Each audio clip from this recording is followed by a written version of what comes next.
आज चंद्रा देवी अपने बेटे आर्यन का रिश्ता लेकर काजल देवी के घर में आई है और रिश्ते की बात काफी हद तक अच्छी चल रही थी। समझो रिश्ता पक्का ही था। दोनों परिवार खुश थे। भाई काजल, हमें तो तुम्हारी बेटी बहुत पसंद है। वैसे भी हमारी तो तुम्हारी बेटी पर पहले से ही नजर थी।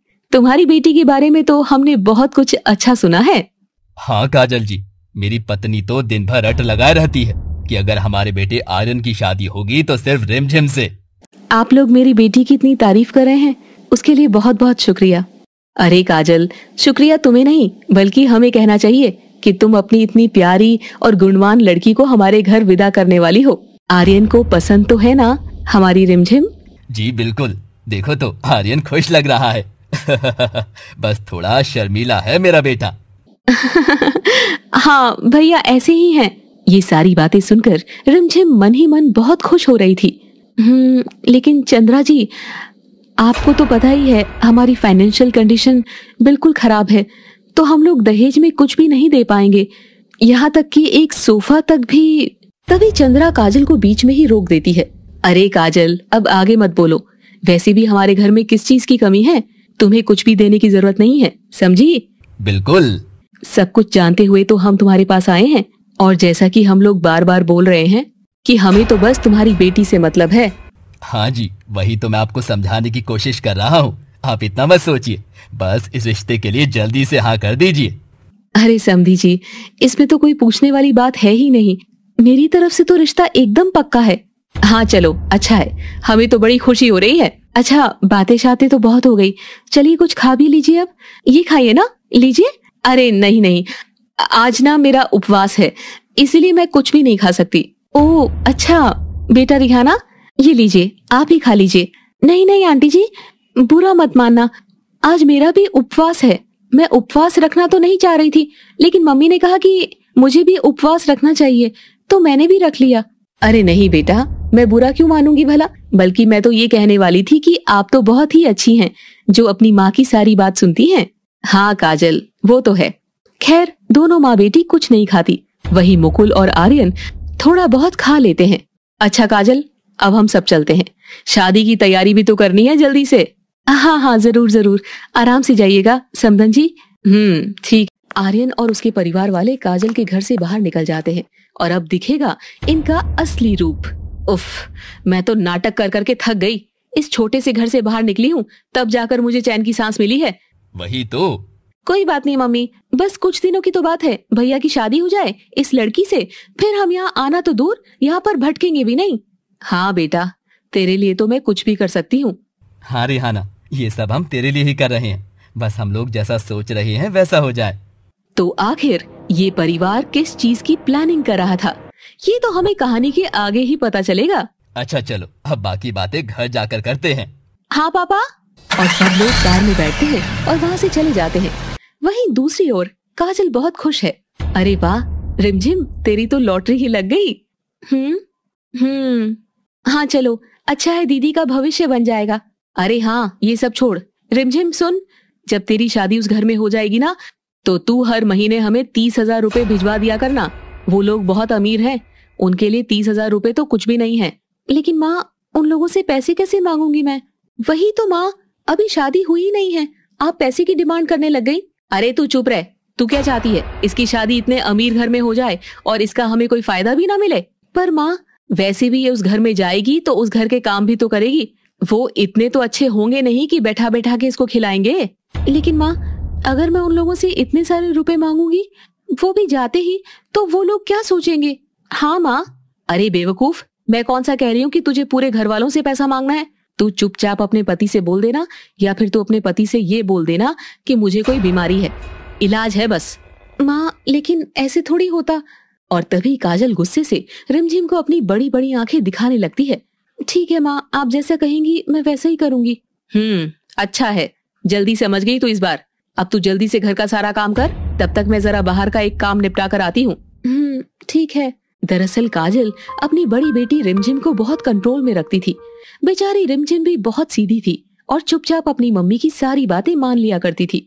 उसकी माँ अगर उसे उठ कहती तो वो उठ जाती, और अगर बैठ कहती तो बैठ जाती। वहीं काजल तो कभी कभी गुस्से में रिमझिम पर हाथ भी उठा दिया करती थी। दीदी आप टेंशन मत लीजिए, सब ठीक हो जाएगा। हाँ कल्पना, मैं भगवान से बस यही दुआ करती हूँ। हाँ दीदी देखना, एक दिन सब कुछ ठीक हो जाएगा। माँ कुछ ज्यादा ही बोलती है, लेकिन हम दोनों कर भी क्या सकते हैं, वो है तो हमारी माँ ही। हाँ कल्पना, माँ तो माँ होती है। वैसे भी शादी के बाद मैं पराई हो जाऊंगी और माँ और तुझसे दूर चली जाऊंगी। इसीलिए तो मैं अब माँ की सारी बातें मानती हूँ। मुझे तो समझ नहीं आ रहा कि तुम दोनों के बगैर मैं वहाँ कैसे रहूंगी। अरे नहीं दीदी, दूर जा रही हो तो क्या हुआ, आप चिंता मत करो। जब भी आपको हमारी याद आए तो बस फोन घुमा देना, हम लोग दौड़े चले आएंगे आपके पास। हाँ कल्पना, वैसे जीजू बड़े स्मार्ट है दीदी, आपकी तो लॉटरी लग गई। रिमझिम शर्मा जाती है और अपनी नजरें नीचे झुका लेती है। ओ दीदी, अभी तो शादी हुई भी नहीं है और अभी से आप इतना शर्मा रही हो, पता नहीं शादी के बाद कितना शर्माओगी। हट, तू भी ना कल्पना, मुझे तो आपको चिढ़ाने में बहुत मजा आता है दीदी। बदमाश। और इस तरह से दोनों बातों में मस्त। वहीं दूसरी ओर हम देखते हैं कि रिहाना अपने बॉयफ्रेंड आयुष्मान के साथ किसी मॉल में बैठी है और उससे बात कर रही है। खुशखबरी है आयुष्मान, भैया का रिश्ता पक्का हो गया है उसी लड़की से। हाँ वो तो होना ही था। हाँ बस हम लोग जैसा चाह रहे हैं वैसा ऐसा होता जाए, तब हम दोनों एक दूसरे के हो जाएंगे। रिहाना, मैं तुमसे एक पल भी दूर नहीं रह सकता।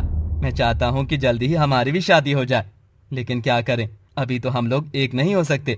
पहले हमें वो काम पूरा करना होगा। हाँ बाबा, हाँ हो जाएगा, तुम ज्यादा टेंशन मत लो और ना ही मुझे दो, अब सब आराम से हो जाएगा। नहीं, मैं चाहता हूँ कि सारे काम जल्दी जल्दी हो जाएं, ताकि हमारी शादी जल्दी हो सके। अच्छा, तो तुम्हें शादी की बहुत जल्दी पड़ी है? हाँ, अब जिसकी गर्लफ्रेंड इतनी सुंदर हो तो उसे तो शादी की जल्दी पड़ेगी ही। हाँ, ज्यादा मक्खन मत मारो मुझे सब पता है, तुम फोन पर किसी लड़की से बात करते हो। ये सुनकर आयुष्मान काफी घबरा जाता है। क्या?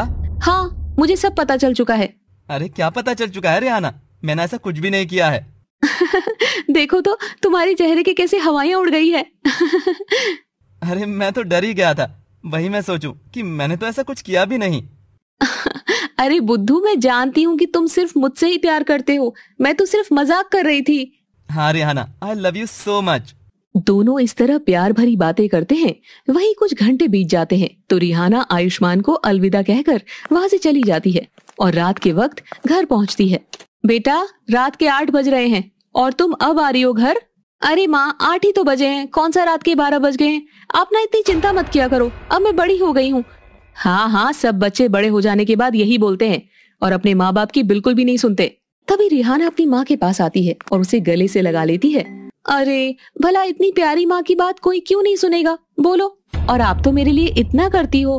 अरे बेटा, एक माँ तो अपने बच्चों के लिए कुछ भी कर गुजरती है। हाँ माँ, वो तो है। वैसे आप टेंशन मत लिया करो, मेरे साथ तो हमेशा आयुष्मान रहता है, उसके सामने तो कोई भी नहीं टिक पाएगा। उसकी बॉडी देखी है माँ आपने? अगर वो किसी को एक थप्पड़ भी मारेगा ना तो वो तो वहीं बेहोश हो जाएगा। हाँ, हमेशा बस उसकी ही तारीफ करती है तू। अच्छा, तो आपको उससे जेलसी हो रही है अब? हाँ। नहीं, मुझे भला उससे जेलसी क्यों होगी, मजाक कर रही हूँ, भूख लग रही है, चलो कुछ खाते हैं। इसके बाद दोनों माँ बेटी खाना खाने चली जाती हैं। वहीं कुछ दिन बीत जाते हैं और रिमझिम की शादी आर्यन से हो जाती है।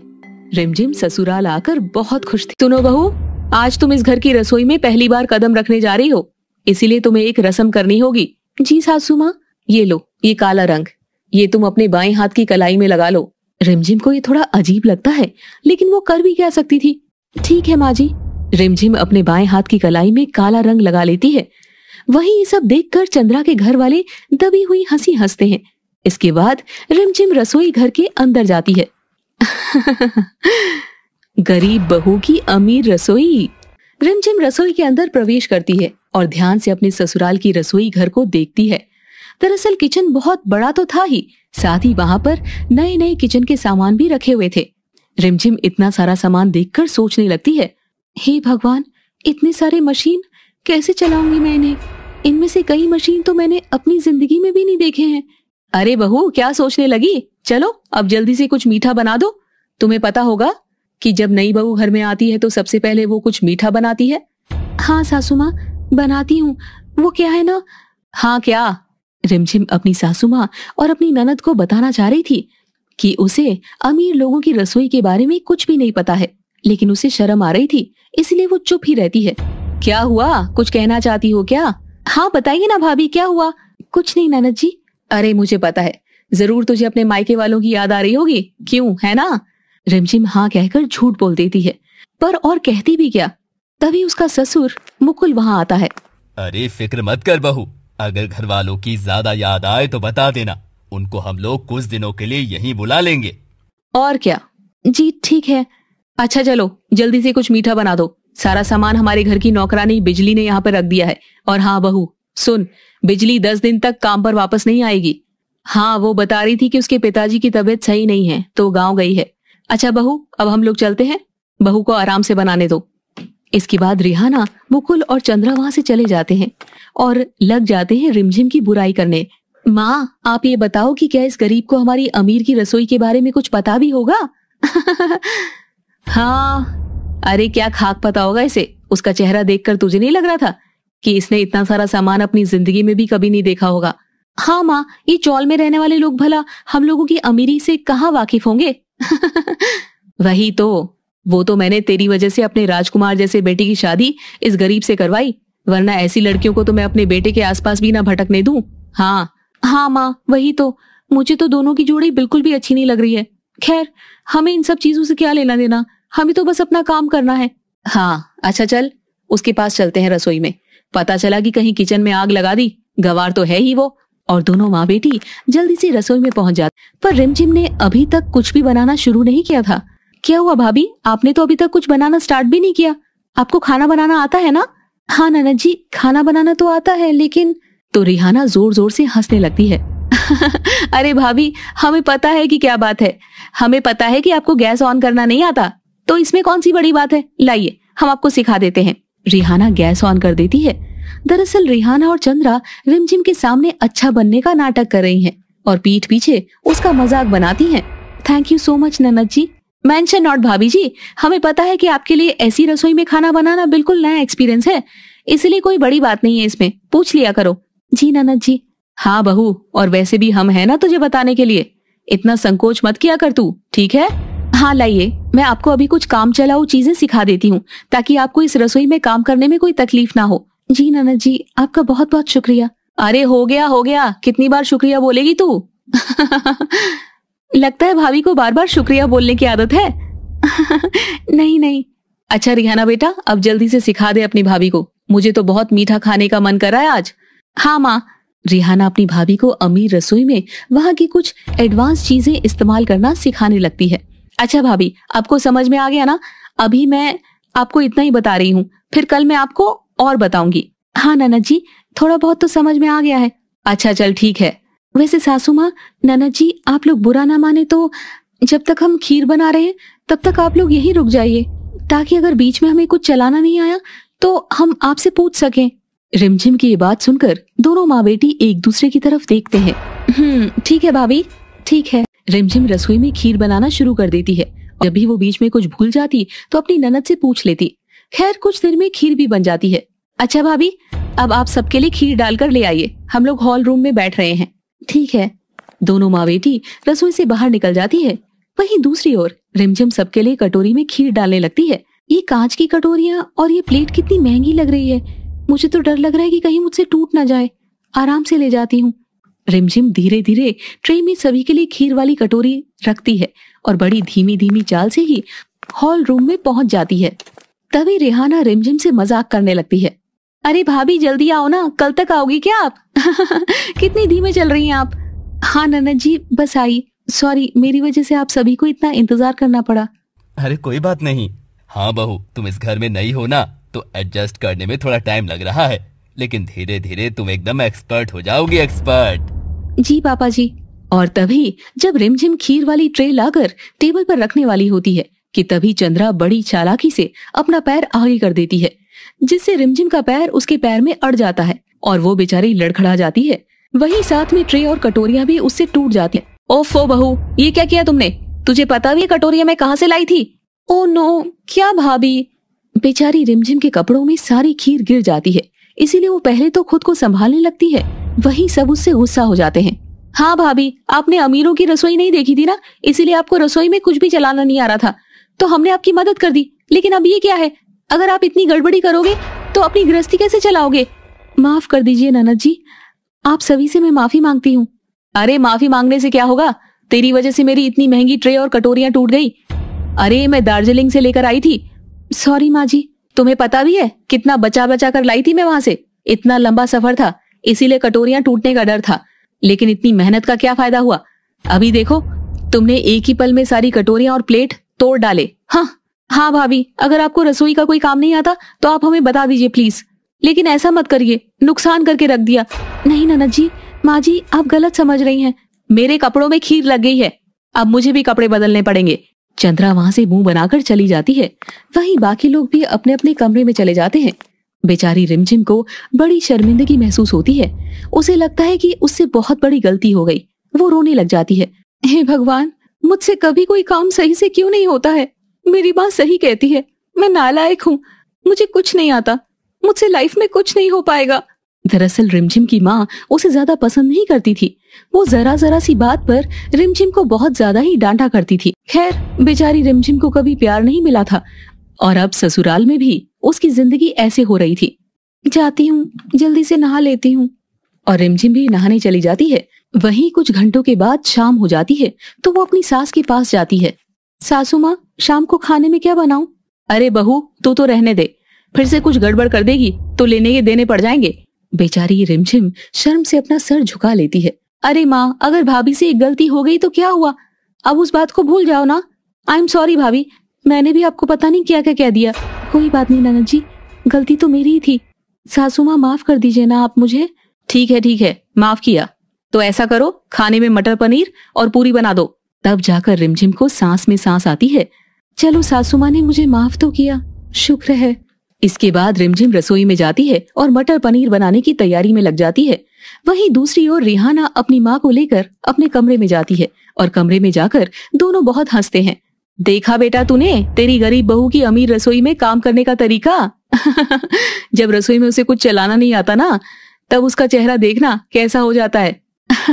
हाँ माँ, ये गरीब है ये तो सुना था, लेकिन इतनी गरीब है ये नहीं पता था माँ। बेवकूफ ही तो है, बस हम सब इसको ऐसे ही बेवकूफ बनाते रहेंगे और अपना काम निकलवाते रहेंगे। और तभी रसोई से रिमझिम की चीखने की आवाज आती है। अरे इसे क्या हुआ, चल जल्दी चल देखते हैं। रिमझिम की चीखने की आवाज सुनकर दोनों माँ बेटी जल्दी से रसोई में जाती हैं तो वो देखती हैं कि हर तरफ प्याज के छोटे छोटे कटे हुए टुकड़े बिखरे हुए हैं। हे राम, ये तूने क्या किया बहू, पूरी रसोई को अस्त व्यस्त करके रख दिया तूने तो। लगता है भाभी को मिक्सर चलाना नहीं आया। हाँ, वो दरअसल इसका ढक्कन उड़ गया, पता नहीं कैसे। क्या भाभी, कल ही तो मैंने आपको सिखाया था, फिर इतनी जल्दी कैसे भूल गई आप? हाँ ननद जी, मैं चलाना सीख गई थी, आपने जैसा बताया था मैंने वैसे ही किया था, लेकिन फिर भी पता नहीं ये कैसे हो गया। अरे लगता है तूने सही से ढक्कन बंद नहीं किया था, या फिर मिक्सर की स्पीड ज्यादा कर दी थी तूने। हाँ क्या भाभी, खाना खाने का टाइम भी हो चुका है, अब क्या होगा, सारा टाइम तो साफ सफाई करने में लग जाएगा। चिंता मत करिए ननद जी, मैं जल्दी जल्दी रसोई साफ कर देती हूँ। ठीक है, वैसे भी अब मेरा मटर पनीर खाने का मन नहीं है, क्योंकि तेरी हरकतों की वजह से अब आज तो मुझे मटर पनीर नसीब नहीं होने वाला। हाँ माँ, आप जाओ आराम करो, मैं रसोई साफ करने में भाभी की मदद करती हूँ। नहीं नहीं, गलती जिसने की है उसको ही सुधारनी पड़ेगी, वैसे भी कोई इतना बड़ा काम नहीं है, ये अपनी भाभी को ही करने दे, तभी तो इसे समझ में आएगा कि इस रसोई में कैसे काम किया जाता है, थोड़ा एक्सपीरियंस लेने दे से। ठीक है मम्मी। और दोनों माँ बेटी वहाँ से चली जाती है और रिमझिम सफाई करने में लग जाती है। माँ, आपकी गरीब बहू तो ऐसे एक्सपीरियंसेस ले रही है जैसे कोई इंटरनेशनल कंपनी में जॉब करके एक्सपीरियंस लेता है। अरे बेटा, इस गरीब भिखारन के लिए हमारी रसोई तो किसी इंटरनेशनल कंपनी से कम थोड़ी है, करने दे। सही है, गरीब घर की बहू है, हम क्या इसे अपने राजमहल में बिठाने के लिए लाए हैं? अब हम लोग इतना खर्चा करके इसको अपने घर लाए हैं तो पैसा तो वसूल करेंगे ही ना अपना। हाँ माँ। अच्छा सुनो माँ, मैं आयुष्मान से मिलने जा रही हूँ। और इसके बाद रिहाना अपना पर्स उठाती है और अपने बॉयफ्रेंड आयुष्मान से मिलने के लिए चली जाती है। वहीं दूसरी ओर चंद्रा को गुस्सा आ रहा था, पता नहीं जिसके लिए इतना सब कुछ कर रही है वो इसका हमेशा साथ देगा कि नहीं। क्या करूं, इकलौती बेटी है, इसके लिए ये सब करना पड़ रहा है, कुछ कह भी तो नहीं सकती। न जाने चंद्रा क्या सोच रही थी और अपनी बेटी को लेकर परेशान हो रही थी। तभी वहां मुकुल भी आ जाता है और चंद्रा अपनी सोच में इतना डूब गई थी कि उसको पता तक नहीं चलता। बचपन से लेकर आज तक मैंने इसकी सारी ख्वाहिश पूरी करी है और ये इसकी सबसे बड़ी ख्वाहिश है, तो इसे तो पूरा करना ही पड़ेगा। आखिर है तो मेरी ही बेटी। क्या सोच रही हो चंद्रा? कुछ नहीं जी। तो मैं तुम्हें दिखाई नहीं दिया? कब से मैं देख रहा हूँ तुम्हें। अच्छा हाँ। खैर वहीं दूसरी ओर रिहाना आयुष्मान से मिलने के लिए किसी पार्क में गई है। आयुष्मान, मैं तुमसे बहुत गुस्सा हूँ। तुमने कल इतनी जल्दी फोन क्यों काट दिया था? मैंने तुम्हें बताया था ना, एक करोड़पति क्लाइंट है, उससे मेरी डील फाइनल होने वाली है, तो उसने ही मुझे कॉल किया था। अब मैं क्या करता बताओ? अच्छा। उसने भी मुझे उसी समय कॉल किया और तुम्हें तो पता ही है कि ऐसी कॉल उठाना जरूरी होता है, क्योंकि उनके मूड का कोई ठिकाना नहीं होता, कभी भी डील कैंसिल कर सकते हैं वो। हाँ चलो कोई बात नहीं, ये तो तुम मुझे कल भी बता चुके हो। वही तो, तब भी बच्चों की तरह बार बार पूछती रहती हो तुम। वैसे भी तुम एक बच्चे की तरह ही तो हो, प्यारी और सुंदर सी। वो तो है। अच्छा हाँ, मैं तुम्हें बताना ही भूल गया था कि कल बाबा ने पूजा रखवाई है। उस पूजा में सिर्फ मैं और मेरी माँ ही जाएंगे, तो इसलिए मैं तुम्हें कल पूरे दिन कॉल नहीं कर पाऊंगा, ठीक है? तो बुरा मत मानना तुम। नहीं नहीं, बुरा तो नहीं मानूंगी, लेकिन तुम्हें मिस बहुत करूंगी। लेकिन चलो कोई बात नहीं। अच्छा ये बताओ, मैं नहीं चल सकती क्या उस पूजा में? नहीं रेहाना, उस पूजा में तुम नहीं चल सकती, क्योंकि बाबा ने साफ मना किया है कि कोई कुंवारी लड़की नहीं आएगी। ओह अच्छा। और तुम्हें तो पता ही है ना कि हम लोग एक होने के लिए ही तो ये सब ड्रामा कर रहे हैं और इतनी मेहनत कर रहे हैं, इसलिए बाबा जो भी कह रहे हैं हमें उनकी सारी बात माननी होगी। ठीक है, समझ गई। और कोई भी रिस्क बिल्कुल नहीं लेना होगा, तभी तो हमारा काम सक्सेसफुली कंप्लीट हो सकेगा। ठीक है, बात तो तुम सही कह रहे हो। हाँ, इसीलिए मेरी प्यारी गुड़िया, कल तुम कहीं गुस्सा मत हो जाना। पता चला ये सोचने लगोगी कि मैं किसी और लड़की के साथ घूम रहा हूँ। अरे नहीं, I trust you so much. अच्छा एक बात बताओ आयुष्मान, क्या तुम मेरे दीवाने हो? अरे बाबा, अगर मैं तुम्हारा दीवाना ना होता तो क्या मैं इतना बवाल करता? तुम भी ना कैसे कैसे क्वेश्चन पूछती हो। मैं बार बार ये क्वेश्चन इसीलिए करती हूँ आयुष्मान, क्योंकि जो जवाब तुम मुझे देते हो ना, वो जवाब मुझे बार बार सुनने में बहुत अच्छा लगता है। अच्छा। चलो फिर कुछ पीते हैं, गर्मी भी बहुत तेज हो रही है। हाँ चलो। इसके बाद दोनों जूस पीने के लिए चले जाते हैं। वहीं दूसरी ओर चंद्रा बहुत गुस्से में थी, इसीलिए वो अपनी बहू को जानबूझकर मिक्सर वगैरह चलाना नहीं सिखाती है। बेचारी रिमझिम को सिलबट्टे पर ही सारा मसाला पीसना पड़ता है। लगता है आज खाना बनाने में बहुत देर हो जाएगी। पता नहीं मेरा दिमाग कितना कमजोर है। मेरी ननद ने मुझे मिक्सर चलाना इतने अच्छे से सिखाया था, लेकिन तब भी मैं सही से चला नहीं पाई। वहीं दूसरी ओर चंद्रा अपनी बहू को ऐसे मेहनत करते हुए देखकर बहुत खुश हो रही है। तेरी तो सिलबट्टे वाली ही औकात है, तू कहाँ चला पाएगी अमीर रसोई के महंगे महंगे सामानों को। खैर रिमझिम को खाना बनाने में बहुत देर हो जाती है। तभी चंद्रा उसके पास जाती है। माँ जी, बस सब्जी बनने वाली है। हाँ ठीक है, अब इतने घंटे से तू बना रही है तो बन ही जाएगी। आई एम सॉरी माँ जी, वो सिलबट्टे पर मसाला पीसने में बहुत टाइम लग गया। क्यों टाइम लग गया भाई? तुम्हारे घर में ऐसी मशीन तो होगी नहीं, तो तुम सिलबट्टे में ही तो पीसती होगी मसाला। नहीं सासू माँ, हमारे घर में मिक्सर है, लेकिन थोड़ा पुराने स्टाइल का है। मतलब यहाँ के जैसा हाईफाई और महंगा वाला नहीं है। अच्छा, तो तेरे घर में भी मिक्सर था? हाँ माँ जी। चलो अच्छी बात है, तुम्हारे घर में कम से कम 1-2 मशीन तो है। मैंने सोचा कि वो भी नहीं है। अच्छा, अब सबके लिए खाना लगा दो, तुम्हारे ससुर जी की दवाई का टाइम भी हो गया है। जी माँ जी। इसके बाद रिमझिम सबके लिए खाना लगा देती है और सभी लोग खाना खाते हैं। खैर ऐसे ही कुछ दिन बीत जाते हैं और तभी एक रात 2 बजे तक आर्यन जागकर लैपटॉप पर अपना काम कर रहा था। आर्यन जी, रात के 2 बज चुके हैं, अब तो आप सो जाइए, कल आपको ऑफिस भी जाना है। अरे नहीं, मुझे अभी 1 घंटा और जागना होगा और अपना काम कंप्लीट करना होगा। तुम नहीं जानती, मैं अपने काम के साथ कोई कॉम्प्रोमाइज नहीं करता, तभी तो हमारी कंपनी इतनी आगे है। हाँ वो तो मैं अच्छे से जानती हूँ, आप बहुत मेहनती हैं, लेकिन मेहनत के साथ आराम करना भी तो जरूरी है, तभी तो आपको एनर्जी मिलेगी और आप अपना काम और अच्छे से कर पाएंगे। बात तुम्हारी सही है, लेकिन क्या करूँ, अभी ना कुछ दिनों से वर्कलोड कुछ ज्यादा ही है। हाँ मैं देख रही हूँ, करीब 7 दिन से आपका यही रूटीन है। आप 3-4 बजे तक जागते रहते हो। हाँ रिमझिम, क्या करूँ, काम में तो ऐसा ही होता है। हाँ मैं भी थक जाती थी और सो जाती थी, लेकिन मैंने सोचा कि आज मैं आपके साथ जागूंगी। अरे नहीं रिमझिम, तुम रेस्ट करो, नहीं नहीं रुकिए, मैं आती हूँ। ये कहकर रिमझिम किचन में चली जाती है और आर्यन के लिए कॉफी बनाकर लाती है। अरे ये कॉफी? हाँ, कॉफी पी लीजिए, इससे आपको नींद भी नहीं आएगी और थकान भी नहीं लगेगी। थैंक यू सो मच रिमझिम। इसमें थैंक यू कैसा, मैं तो आपकी पत्नी हूँ। ये बात सुनकर आर्यन कुछ सोचने लग जाता है। क्या हुआ आर्यन जी, आप तो कुछ सोचने लग गए। वो कुछ नहीं रिमझिम, बस ये सोच रहा था कि रात के 3 बजे तक काम पूरा हो जाएगा कि नहीं। आप इतनी मेहनत कर रहे हैं तो काम 3 बजे नहीं 2:30 बजे ही खत्म हो जाएगा।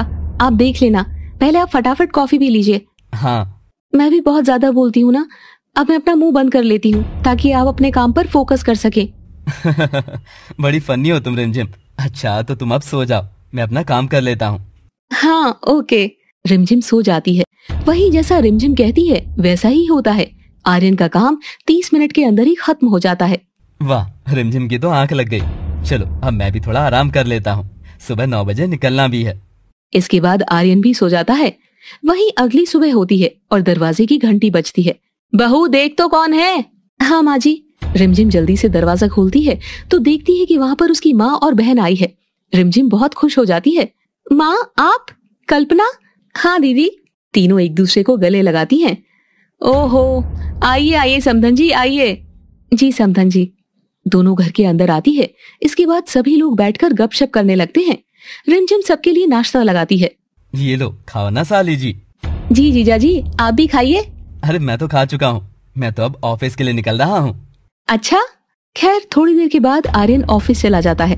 वहीं कल्पना रिमझिम से कुछ बात करना चाहती थी तो कल्पना उसे उसके कमरे में ले जाती है। क्या हुआ, तुम मुझसे अकेले में क्या बात करना चाहती थी? दीदी वो। तभी कल्पना अपनी बहन को एक चौंकाने वाली बात बताती है। रिमझिम हैरान हो जाती है। क्या? हाँ दीदी। कल्पना अपनी बहन को वो बात बता देती है जिसे सुनकर रिमझिम की आंखें फटी की फटी रह जाती है। वो रोने लग जाती है।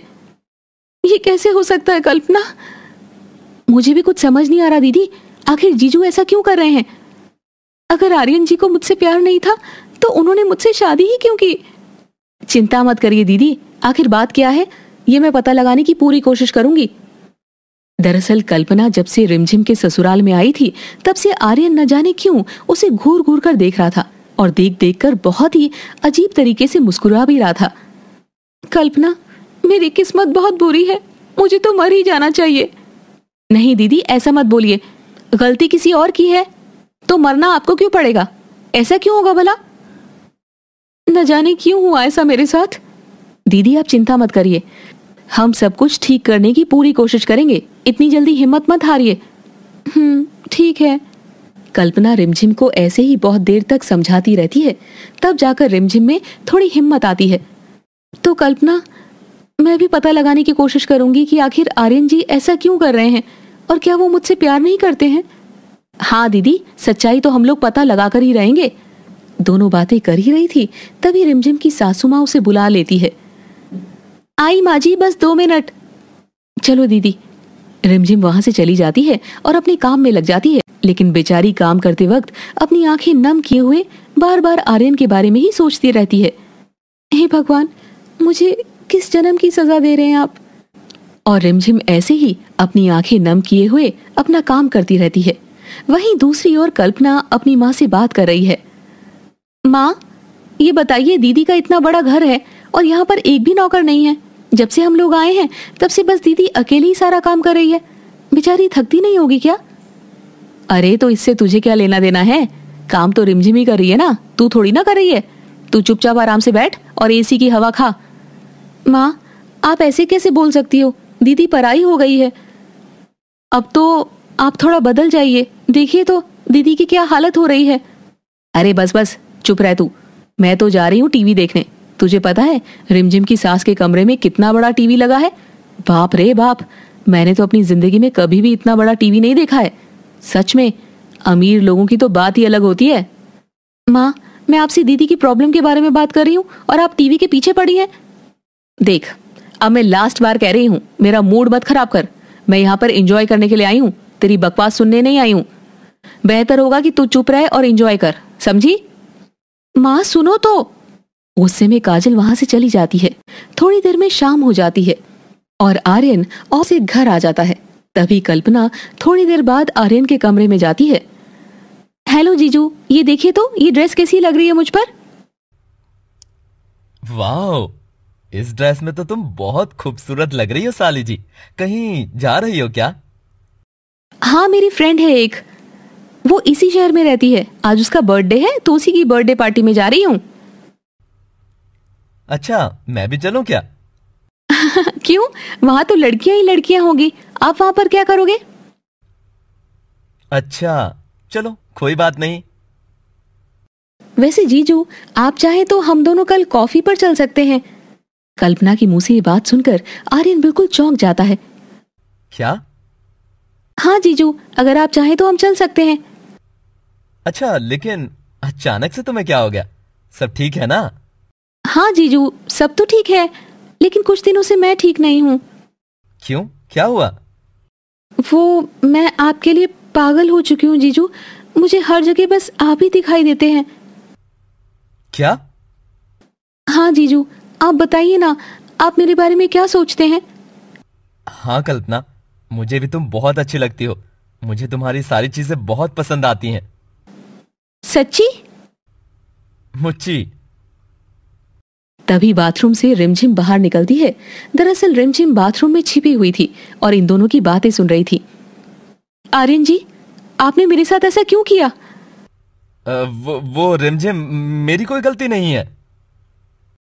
जीजू, नाटक बंद करिए। आप जिस तरीके से हमें देखते हैं, क्या हमें पता नहीं चलता कि आप क्या सोच रहे हैं? आपके मन में वाकई में क्या चल रहा है, ये जानने के लिए ही हमने ये नाटक किया है। हाँ आर्यन जी, आप हमसे प्यार नहीं करते तो क्यों की हमसे शादी? रिमझिम, मुझे माफ कर दो, मुझसे बहुत बड़ी गलती हो गई। मैं कसम खाता हूँ अब से ऐसा कभी नहीं करूंगा। मैं ही बेवकूफ था जो तुम्हारी जैसी पत्नी मिलने के बावजूद भी ऐसी हरकतें करने लगा। और इस तरह आर्यन रिमझिम के सामने गिड़गिड़ाने लगता है। इसीलिए रिमझिम का मन पिघल जाता है। आर्यन उसके पैरों में पड़कर माफी मांगने लगता है। ठीक है आर्यन जी, हमने आपको माफ किया। आप जैसे भी हैं हमारे पति हैं, हम आपका सम्मान करते हैं, लेकिन प्लीज दोबारा ऐसा मत करिएगा। हाँ जीजू, प्लीज ऐसा दोबारा मत करिएगा, वरना हम अपनी दीदी को यहाँ से ले जाएंगे। हाँ कल्पना, आई एम सॉरी, आगे से ऐसा बिल्कुल नहीं होगा। चलिए दीदी। दोनों बहनें वहां से चली जाती है। वहीं इसके बाद आर्यन सीधे अपनी माँ के पास जाता है और उसे इन सारी घटनाओं के बारे में बता देता है। माँ, मेरा तो बोलने का बहुत कुछ मन कर रहा था, लेकिन मैं अपनी बहन के लिए चुप था, वरना दोनों को ऐसा सुनाता ना कि दोनों जिंदगी भर याद रखती। माँ, आप इन दोनों का अच्छे से क्लास लेना आज से। तू चिंता मत कर बेटा, इन दोनों को तो मैं खून के आंसू रुलाऊंगी। और वैसे भी तू तो जानता ही है इनकी माँ क्या करती थी पहले, तो जाहिर सी बात है कुछ असर तो बेटी पर आएगा ना। हाँ माँ। वहीं दूसरी ओर अपना भी अपनी माँ काजल को भी ये सारी बातें बता देती है, लेकिन काजल तो उसे उल्टा चुपचाप रहने के लिए कहती है। तू ज्यादा जज बनने की कोशिश मत कर, समझी? जैसा भी चल रहा है चलने दे, तुझे उसकी जिंदगी से क्या लेना देना। अरे हमें हर महीने 30-35 हजार मिल जाते हैं बस, और क्या। माँ, सच में आप बहुत लालची हो। और ये कहकर कल्पना उस कमरे से बाहर चली जाती है। वहीं काजल को इस बात से कोई फर्क नहीं पड़ता। खैर, वहीं चंद्रा अपने बेटे की बात सुनकर बहुत गुस्से में थी, इसीलिए वो रिमझिम को सबक सिखाने के लिए सीधे रसोई में जाती है। ये माइक्रोवेव तो खुला ही है, बंद करना भूल गई क्या आज भी? हाँ माँ जी, सॉरी, बंद करना भूल गई, अभी बंद करती हूँ। जब भी कुछ बोलो तो बस यही बोलती है कि बंद करना भूल गई, बंद करना भूल गई। अरे बिजली का बिल क्या तेरा बाप भरेगा? ये सुनकर रिमझिम को बहुत बुरा लगता है, लेकिन बेचारी अपनी सासू माँ के सामने कड़वे घूंट पीकर रह जाती है। माँ जी, आगे से ऐसा नहीं होगा। अरे अपना ये डायलॉग ना अपने पास ही रख, बार बार एक ही डायलॉग चिपका देती है मुझे। अब ये बता कि खाना बन गया कि नहीं? जी माँ जी, सब कुछ बन गया है, बस रोटियां बनानी रह गई है। तो कब तक बनाएगी तू रोटियां? कल तक बनाएगी क्या? दिख नहीं रहा रात के 9:30 बज गए हैं। सासू माँ, वो माँ से कई दिन के बाद मिली ना, तो बस माँ के साथ थोड़ा बात कर रही थी, इसीलिए टाइम का पता नहीं चला। अरे तेरी माँ क्या कहीं की मिनिस्टर है जो उसके साथ बैठकर मीटिंग कर रही थी तू? जल्दी से रोटियां बना दे, वो भी 5 मिनट के अंदर। माँ जी, लेकिन 5 मिनट के अंदर इतनी सारी रोटियां कैसे बनेगी? और आज तो एक्स्ट्रा रोटी भी बनानी है। मुझे कुछ नहीं सुनना, बस तुझे 5 मिनट में रोटियां बनानी है तो बनानी है, अगर रोटियां नहीं बनी ना तो हम बाहर से ऑर्डर करके खा लेंगे, और अगर बाहर से खाने में मेरी या इनकी तबीयत बिगड़ी तो इसकी जिम्मेदार बस तू ही होगी। नहीं माँ जी, ऐसा मत बोलिए, मैं कोशिश करूंगी कि 5 मिनट में रोटियां बन जाए। जल्दी। तभी वहां कल्पना आ जाती है। आंटी जी बुरा मत मानिएगा, लेकिन मैं ये पूछना चाह रही थी कि आपके घर की नौकरानी बिजली काम पर कब वापस लौटेगी? कल्पना, ये क्या बोल रही है तू? अरे नहीं नहीं, बोलने दो। तुम लोग तो जो मन चाहे वो बोल सकते हो भाई। नहीं आंटी, आप गलत समझ रही हैं, मैं तो बस नौकरानी बिजली के बारे में पूछ रही हूँ। चुप हो जा कल्पना। अरे दीदी, नौकरानी अगर काम पर नहीं आ रही है तो पूछने का हक भी तो बनता ही है ना, इसमें क्या गलत बोल दिया मैंने? तो कान खोलकर सुन लो मैडम, इस घर में अगर तुम्हारी बहन को रहना है ना तो घर का सारा काम करना होगा। और हाँ, हमने हमारे घर की नौकरानी को काम से निकाल दिया था। अब तो सब पता चल गया ना मैडम कल्पना, अब तो खुश हो? लेकिन आंटी, आपका इतना बड़ा घर है, एक नई नौकरानी रखने में क्या हो जाएगा? कुछ ज्यादा ही बदतमीज है तुम्हारी छोटी बहन रिमझिम, इससे कह दो अपना मुंह बंद कर ले, वरना अच्छा नहीं होगा। नहीं आंटी जी, मैंने कोई गलत बात नहीं बोली है, आपको तो बेवजह ही मुझ पर गुस्सा आ रहा है। रसोई में हल्ला गुल्ला सुनकर बाकी लोग भी वहां पहुंचते हैं। अरे चुप कल्पना। अरे समधन जी, मेरी छोटी बेटी को माफ कर दीजिएगा, छोटी है ना तो ज्यादा लाड़ प्यार मिलने के कारण ऐसी हो गई है। वहीं रिहाना अपनी माँ के पास जाकर धीरे से कुछ कहती है। माँ, अब इतना ज्यादा भी मत करो ना, कहीं ऐसा ना हो कि भाभी घर छोड़कर चली जाए। और चंद्रा चुप हो जाती है कि तभी रिमझिम का सर घूमने लगता है और वो बेहोश होकर वहीं गिर जाती है। रिमझिम को जल्दी से अस्पताल ले जाया जाता है। कुछ ट्रीटमेंट के बाद उसको होश आ जाता है। सभी उसके पास ही मौजूद थे। बहू, मुझे माफ कर देना, मैंने तुझे कुछ ज्यादा ही सुना दिया। हाँ भाभी, मेरी माँ जैसी भी है तो आपकी सासू माँ ही ना, माफ कर दीजिए इन्हें। अरे नहीं नहीं सासू माँ, कोई बात नहीं, आप माफी मत मांगिए, सास और बहू में तो इतना चलता ही है। हाँ बेटा, तू बहुत अच्छी है। वहीं दूसरी ओर कल्पना ये सोच रही थी कि आखिर इतनी जल्दी रिमझिम की सासू माँ कैसे बदल गई। आखिर चल क्या रहा है? क्या ड्रामा है ये दीदी की सास का? कुछ तो चाल है। खैर, थोड़ी देर में रिमझिम को डिस्चार्ज कर दिया जाता है और वो बाकी लोगों के साथ घर आ जाती है। तो इसके कुछ दिन बाद हम देखते हैं कि रिहाना अपने माता पिता और अपने भाई के साथ किसी बाबा के पास आई हुई है। बाबा जी, आपने तो कहा था कि आर्यन की शादी के 32वें दिन बाद उसकी पत्नी की मौत हो जाएगी, लेकिन ऐसा तो कुछ हुआ ही नहीं है। हाँ बाबा जी, इसका मतलब ये तो नहीं था ना कि ये टोटका असफल हो गया है? अरे नहीं पुत्री, ऐसे कार्य में कई बार देरी होती रहती है, तुम लोग बेवजह इतना परेशान मत हो, मैं हूं ना। लेकिन बाबा जी, उस लड़की को संभालना बहुत मुश्किल हो रहा है। अब कैसे होगा, कब होगा?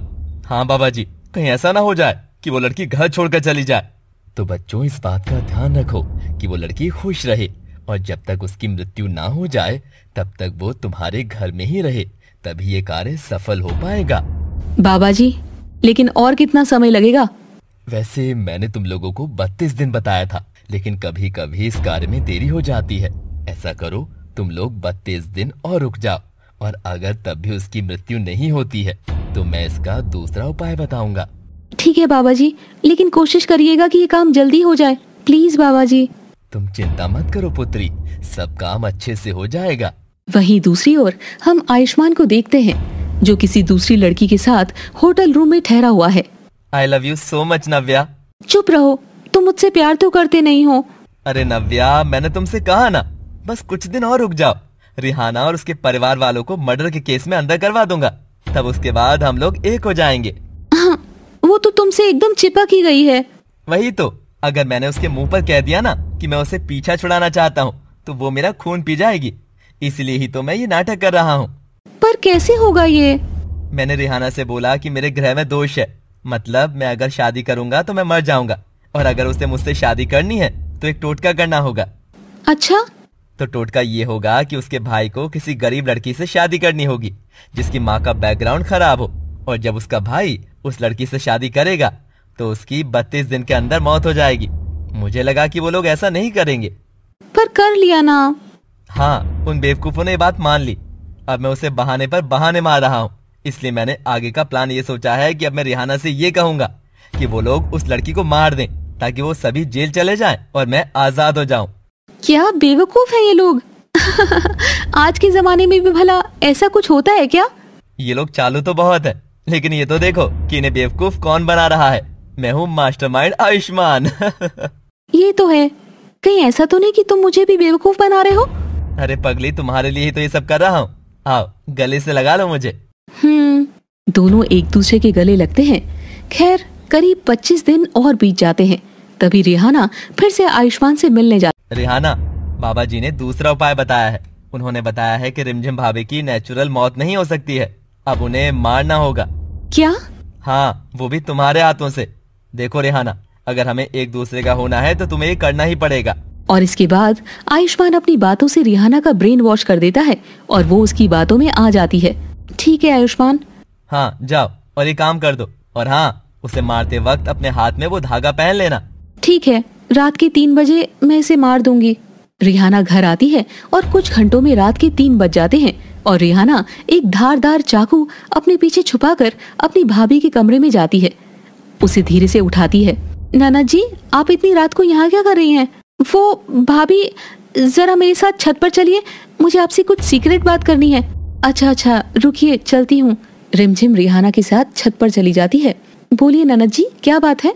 वो असल में, इतना कहते ही वो रिमझिम को मारने वाली ही होती है, लेकिन तभी उसकी नजर अपने पड़ोसी की छत पर जाती है, जहाँ पर उसका पड़ोसी टॉर्च लिए हुए खड़ा था। अरे बिटिया, इतनी रात को तुम दोनों यहाँ क्या कर रही हो? कुछ नहीं काका, कुछ नहीं। आप यहाँ पर क्या कर रहे हो इतनी रात को? अरे कुछ नहीं बिटिया, मुझे जरा कुछ आहट हुई है तो बस चेक करने आ गया। अच्छा, लेकिन लगता है कोई बिल्ली वगैरह थी। हाँ ठीक है काका, गुड नाइट। और रिहाना अपनी भाभी का हाथ पकड़कर उसे नीचे ले आती है। आपने कुछ बताया ही नहीं ननद जी, क्या कह रही थी? कुछ नहीं भाभी, मैं आपको कल बताऊंगी, ठीक है? अब आप सो जाओ। ठीक है। रिमझिम वहाँ से चली जाती है। आज इसकी किस्मत अच्छी थी कि ये बच गई, और इस बूढ़े को भी आज ही छत पर आना था। हाँ। इसके बाद रिहाना भी अपने कमरे में जाकर सो जाती है। अगली सुबह रिहाना बहुत लेट उठती है और उठते ही वो टीवी ऑन करती है। टीवी ऑन करने पर न्यूज चालू हो जाती है, जिसे देखकर रिहाना की आंखें फटी की फटी रह जाती है। क्या? ये आयुष्मान? नहीं, ये नहीं हो सकता। नहीं, नहीं। रिहाना के चीखने के कारण बाकी लोग उस कमरे में आ जाते हैं। रिहाना जोर जोर से रोने लगती है। क्या हुआ बेटी? देखो माँ, ये न्यूज। दरअसल आयुष्मान को नव्या के साथ होटल में किसी रेड में पकड़ लिया गया था। दरअसल जिस होटल में वो दोनों ठहरे थे, उस होटल में गलत काम होते थे, लेकिन आयुष्मान और नव्या को इस बात की भनक भी नहीं थी। रो मत बेटी, रो मत। मुझे तो पहले से इस आयुष्मान पर शक हो रहा था। माँ, मेरे साथ ऐसा क्यों हुआ? आखिर मेरे प्यार में क्या कमी रह गई थी? तेरे प्यार में कोई कमी नहीं थी रिहाना। तूने दिल और जान से आयुष्मान से प्यार किया था, लेकिन यह आयुष्मान तेरे प्यार के लायक नहीं था। अरे इसे तो डूबकर मर जाना चाहिए। हाँ बेटी, तू चिंता मत कर। उस आयुष्मान को हम लोग ऐसे नहीं जाने देंगे। उसको लंबे समय के लिए जेल में डालेंगे। लेकिन पापा, मुझे धोखा क्यों मिला? बोलिए, क्यों मिला? ननद जी, वो आदमी आपके लायक नहीं था, इसीलिए भगवान ने उसे आपकी जिंदगी से दूर कर दिया। ये तो शुक्र है कि सही समय पर सब कुछ पता चल गया आपको, नहीं तो सोचिए इससे भी बुरा होता, आपकी जिंदगी बर्बाद हो जाती। हाँ, ऐसे आदमी को तो नर्क में भी जगह नहीं मिलती दीदी। हाँ बेटा, शायद भगवान ने तेरी इस बार मदद की है और तुझे सही रास्ता दिखाया है। अच्छा हुआ कि उसकी सच्चाई तेरे सामने आ गई। हाँ बेटा, खुद को संभाल। हम सब तेरी परेशानी को समझ सकते हैं कि कितना बुरा लगता है जब कोई ऐसा इंसान धोखा देता है जिसे आप सबसे ज्यादा प्यार करते हो। हाँ बेटा, और तूने तो उसके लिए हम सबको भी नजरअंदाज कर दिया था, तो भी उसने ऐसा किया। अब सोच बेटा, वो कितना बुरा आदमी होगा। ऐसे आदमी के लिए तेरे आंसू नहीं बहने चाहिए। तेरे आंसू बहुत कीमती हैं बेटा। हाँ मम्मी, पापा, भैया, मुझे माफ कर दीजिए। मैं प्यार में इतनी अंधी हो गई थी कि मैं ये भी देख नहीं पाई कि क्या सही है और क्या गलत। बस बेवकूफों की तरह उसकी सारी बातों को मानती चली गई और उसकी हाँ में हाँ मिलाती गई। हाँ रिहाना। लेकिन माँ, पापा, भैया, हमने भाभी और उसके परिवार वालों के साथ भी अच्छा नहीं किया। हमें उनके लिए माफी मांगनी चाहिए। मैं कुछ समझी नहीं ननद जी। माफी? लेकिन क्यों? रिहाना और उसका परिवार शर्मिंदा था, वहीं चंद्रा सच बताने में हिचकिचाती है। सारी सच्चाई बता दो इन्हें चंद्रा।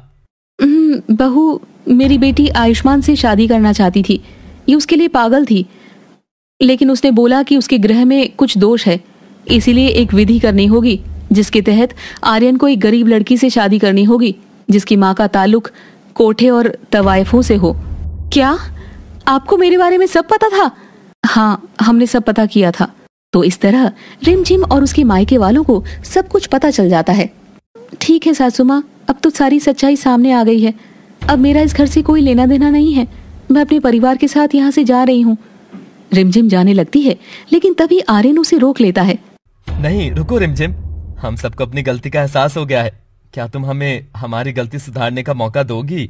ये बात सुनकर रिमझिम खुश हो जाती है, लेकिन फिर भी वो रुकने के लिए मना कर देती है। उसके ससुराल वाले उसके आगे हाथ जोड़ते हैं। बहू रुक जा, तू ही तो कहती थी ना कि तू हम लोगों से बहुत प्यार करती है। अगर सच में करती है तो रुक जा। हाँ बहू, हमें एक मौका तो दे दो। हाँ भाभी, वी आर रियली सॉरी। रिमझिम अपनी माँ और बहन की तरफ देखती है तो वो लोग भी उसे माफ करने के लिए हाँ में सर हिला देते हैं। ठीक है, थैंक यू सो मच। इसके बाद ये सभी आयुष्मान के खिलाफ रिपोर्ट लिखवा देते हैं। तब उस ढोंगी बाबा को भी पकड़ लिया जाता है। दरअसल बाबा भी आयुष्मान से मिला हुआ था। रिहाना जेल में आयुष्मान से मिलने जाती है। तुमने मुझे बहुत बेवकूफ बनाया आयुष्मान, तुम्हारी वजह से मैं बहुत गलत कदम उठाने वाली थी। ये तो मेरे भोलेनाथ जी ने मेरा साथ दिया और सही वक्त पर तुम्हारी सच्चाई सामने आ गई। अब तुम ऐसे ही जेल में सड़ते रहो। मुझे माफ कर दो यार रेहाना, पता नहीं किसी ने टोना कर दिया था मुझ पर। मैं तुमसे प्यार करता हूँ, मैं मर जाऊंगा तुम्हारे बिना। मुझे जेल से बाहर निकलवा लो प्लीज मेरी जान। Shut up, go to hell. ये कहकर रिहाना वहां से चली जाती है। खैर, धीरे धीरे रिहाना उस ट्रॉमा से बाहर आती है और अब सभी लोग खुशी खुशी एक साथ रहने लगते हैं। वहीं रिमझिम को अब अमीर रसोई में सब कुछ इस्तेमाल करना आ जाता है। भाभी जी, आपको तो अमीर रसोई जम गई। हाँ, मेरी बहू है ही इतनी समझदार। तो हर कहानी की तरह इस कहानी में भी आखिर में सब कुछ ठीक हो जाता है। गरीब बहू को अमीर रसोई रास आ गई थी। तो दोस्तों, कैसी लगी आपको हमारी ये स्टोरी? कमेंट बॉक्स में जरूर बताइएगा।